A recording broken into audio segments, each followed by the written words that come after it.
Uprostřed černých lesů do kostela nesu mešní víno, kadidlo a pláč.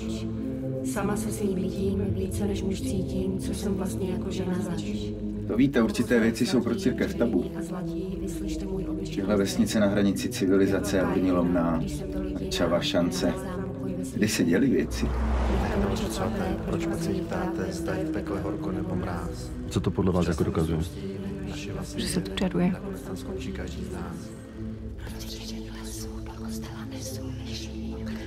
Podezření z čarodějnictví jsme samozřejmě jako důkaz neřešili. To bylo v pořádku, ne?